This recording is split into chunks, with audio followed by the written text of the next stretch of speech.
নমস্কার, আমি doctor Hrithik Ghoshal, cardiologist. আজকে আমাদের আলোচনার বিষয় হচ্ছে ভালভুলার হার্ট ডিজিজ পার্ট 2।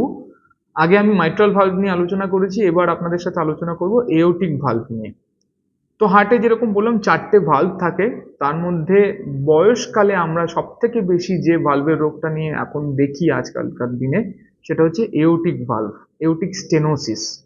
তার মানে হচ্ছে এওর্টিক ভালভটা প্রায় বন্ধ হয়ে এসছে এবং সেই কারণের জন্য হার্টের থেকে ব্লাড পুরো আমাদের পেরিফেরিতে ছড়িয়ে উঠতে পারছে না। মানে হার্টটা তো একটা পাম্পের মতো, সেই পাম্পের যে আউটলেটটা, সেই আউটলেটটা যদি বন্ধ হয়ে যায় তাহলে আমাদের ব্লাড সার্কুলেশনটা হার্ট থেকে চারপাশে সব জায়গায় সব অর্গানে পৌঁছবে না। তো কি সিমটম নিয়ে আমাদের কাছে পেশেন্টরা প্রেজেন্ট করেন, সেটা হচ্ছে অল্প কাজকর্ম করতে গেলেই প্রথম হাঁপিয়ে যাওয়া। খুব আগে যেটা 2 কিলোমিটার উনি হাঁটতে পারতেন, এখন 1 কিলোমিটার হাঁটতে গেলেই উনি হাঁপিয়ে যাচ্ছেন, বা কিছু দূর গেলেই হাঁপিয়ে যাচ্ছেন। বা অল্প হাঁটতে গেলে বুকে ব্যথা অনুভব করা, যেগুলো আমাদের হার্টের শিরায় ব্লক থাকলেও হয়, সেম সিমটম। বা কারো কারো ক্ষেত্রে চোখে অন্ধকার দেখা, যেহেতু হার্ট পাম্প করে ব্লাড পাঠাতেই পারছে না, তো অল্প হাঁটতে গেলেন তখনই তার ব্রেনে যে যতটুকু ব্লাড সার্কুলেশন দরকার সেটা পৌঁছলোই না, তখন উনি কি হলো, চোখে অন্ধকার দেখলেন। তো এই সিনকোপ বা যেটা ডিজিনেস, সেই সিমটমটাও এওর্টিক স্টেনোসিসে খুব প্রমিনেন্ট। তো এই 3টে সিমটম যদি থাকে এবং বয়স যদি 70-এর উপর বা 65-র উপর থাকে, তাহলে অবশ্যই আমাদের এওর্টিক স্টেনোসিসের কথা মাথায় রাখতেই হবে।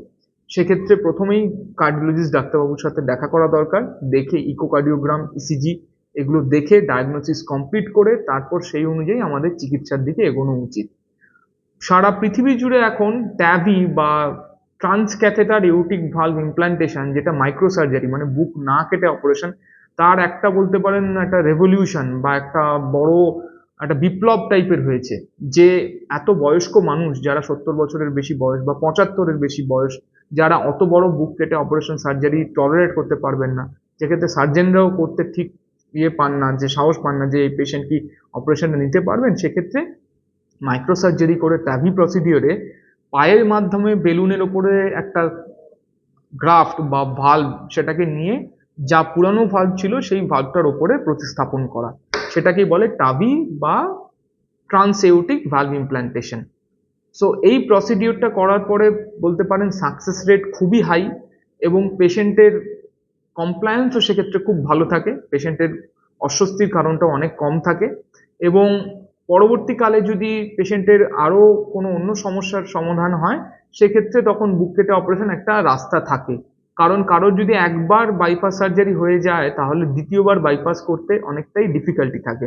অনেক ক্ষেত্রে যাদের আগে বাইপাস করে হার্ট পাল্টানো, ভালভ পাল্টানো হয়েছে, তাদের ক্ষেত্রে আবার ট্যাভি করা হয়েছে বা ভ্যালভ ইন ভ্যালভ প্রসিডিওর করা হয়েছে। তো এখন এই টেকনোলজির সাহায্য নিয়ে আমরা এওর্টিক স্টেনোসিসকে চিকিৎসা করতে পারছি।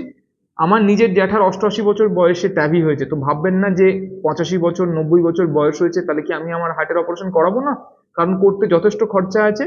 কিন্তু যারা অ্যাফোর্ড করতে পারছেন তাদের এই প্রসিডিওরটা অবশ্যই নেওয়া উচিত, কারণ এতে অবশ্যই পেশেন্টের মর্টালিটির চান্স অনেক কমে যাচ্ছে বা ডেফিনেটলি তার মৃত্যু হার অনেক কমছে।